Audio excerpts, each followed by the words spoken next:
डाकी युवती को दुष्कर्म अभियोग होटेल रे बलपूर्वक दुष्कर्म सहित वीडियो शूटिंग अभियोग होइछे। जने अभियुक्त को गिरफ्त करिछि कमांडो पुलिस। अभियुक्त मोबाइल मोटरसाइकेल जबत करा जाइछि।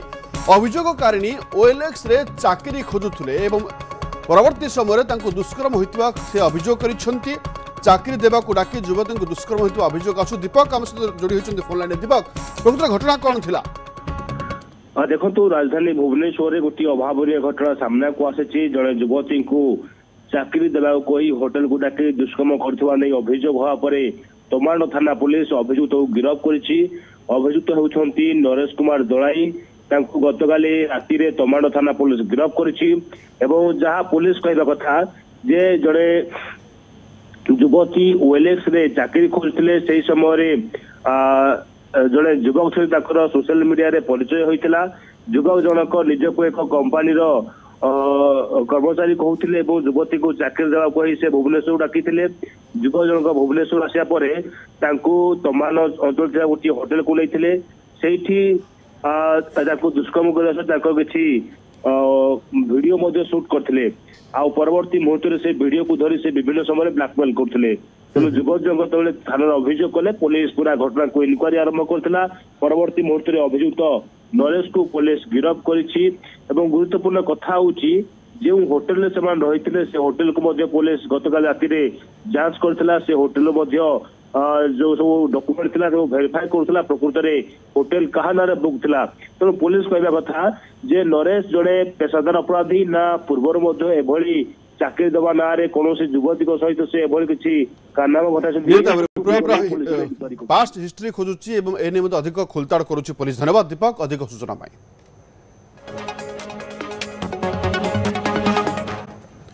राजधानी भुवनेश्वर चांचल्य डिजिटल अरेस्ट शिकार होइछन्ति जन वरिष्ठ नागरिक।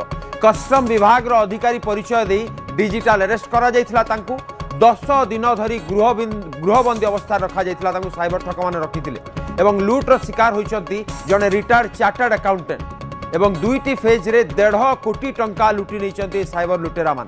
कांदी कांदी साइबर थाना रे अभियोग करिछन्ति से एवं तुरंत 12 लाख टंका ब्लॉक करिछि साइबर थाना पुलिस। तो ये बड़ चांचल्यकर घटना आप देखिपे। राजधानी भुवनेश्वर रे डिजिटल अरेस्ट शिकार होइछन्ति जने वरिष्ठ नागरिक एवं जो साइबर ठक माने कस्टम विभाग रो अधिकारी परिचय देई तांको ठकई करिछन्ति। 10 दिन धरी गृहबंदी अवस्था रे तांको रखिछन्ति समान एवं ये लूट रो शिकार होइछन्ति जने रिटायर्ड चार्टर्ड अकाउंटेंट जहाँकर नॉलेज मध्य थिबा आमे कहि पारि अर्थनीति एवं ये ट्रांजैक्शन रे अधिक आलोचना पे आम सहित दीपक जोड़ी। दीपक, ये कौन रही पूरा घटना? देखंतु गतकाली राति रे जड़े वृद्ध साइबर थाना अभियोग करथिले। तांको डिजिटल अरेस्ट ना रे तांकर अकाउंट खाली होइथिला। जो माने साइबर ठक माने थिले ताकर अकाउंट को टंका नै आइथिले प्राय 1.5 कोटी टंका से नैथिले। परवर्ती मुहूर्त रे पुलिस पाखरे अभियोग करिया परे पुलिस इनक्वारी आरंभ करथिला एवं साइबर ठकंकर अकाउंट को ब्लॉक करी 12 लाख टंका सामान्य ब्लॉक करथिले। किंतु गुरुत्वपूर्ण कथा होछि जे जी अभियोग करछंती से होउछंती जड़े वरिष्ठ नागरिक एवं रिटायर्ड चार्टर्ड अकाउंटेंट। विशेष करी से कहबा कथा दीर्घ 10 दिन धरी साइबर ठक माने तांको घर भितर बंदी करथिले एवं तांको डिजिटल अरेस्ट रे विशेष करी तांकर मनी लॉन्ड्रिंग केस करिकी तांको नारे एकाधिक ठकई करथिले अभियोग करथिले। जहा फल वरिष्ठ नागरिक जनक भयभीत देथिले एवं तांको निज घरे तांको गृहबंदी करी विभिन्न पर्याय रे तांको ठारू प्राय 1.5 कोटी टंका से साइबर ठक माने ठकी नैछंती। परवर्ती मुहूर्त जेतबे वृद्ध जनक जानिले से साइबर ठकेर शिकार होइछंती। गतकाली राति प्राय 9टा समय से साइबर थाना अभियोग कले। अभियोग करिया परे पुलिस इनक्वारी आरंभ करू साइबर ठक जो अकाउंट थिला से अकाउंट को ब्लॉक करथिले। किंतु जो टंका जाइछि से टंका एकाधिक अकाउंट दे विभिन्न पर्याय टंका गायब होइछि।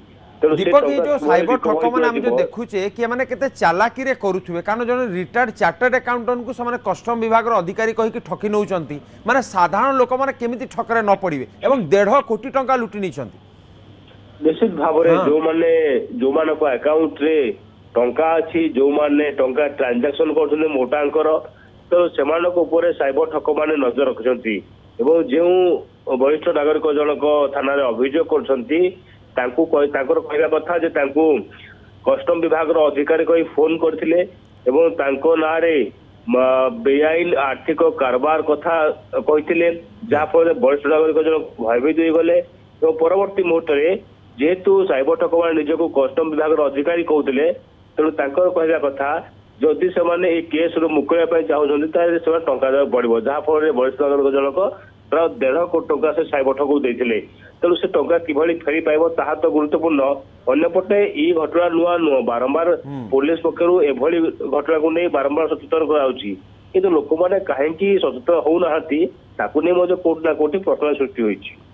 ଏବେ पुलिस तरफ दीपक कौन कह जाउछि माने केमती रिकवरी केमती करा जिवो एवं पुलिस तरफ आउ किछि इन्वेस्टिगेशन करा जाउछि कि देखो पुलिस तो चेष्टा करुच्ची किभଳି भाବରେ ଟଙ୍କାକୁ ରିକଭରି କରିବ, କାହିଁକି ନା ଯଦି ଥରେ ସାଇବର ଠକଙ୍କ ଆକାଉଣ୍ଟ କୁ ଟଙ୍କା ଚାଲିଯାଏ ତ ରିକଭରି କରିବା କାଠିକର ପାଠ। ତଥାପି ପୁଲିସ କହିବା କଥା ଚେଷ୍ଟା ଚାଲିଛି ଯେଉଁ ସବୁ ଆକାଉଣ୍ଟ ଗୁଡ଼ିକରୁ ଟଙ୍କା ଟ୍ରାଞ୍ଜାକ୍ସନ ହୋଇଛି, କାହିଁକି ନା ଗୋଟିଏ ଆକାଉଣ୍ଟ ନୁହଁ, ଯେତେବେଳେ ଟଙ୍କା ଗାୟବ ହୋଇଛି ଏକାଧିକ ଆକାଉଣ୍ଟକୁ ଆକାଉଣ୍ଟ ଟ୍ରାଞ୍ଜାକ୍ସନ ହୋଇଛି, ତେଣୁ ସବୁ ଆକାଉଣ୍ଟ ଗୁଡ଼ିକ ତଥ୍ୟ ମଗାଯାଇଛି।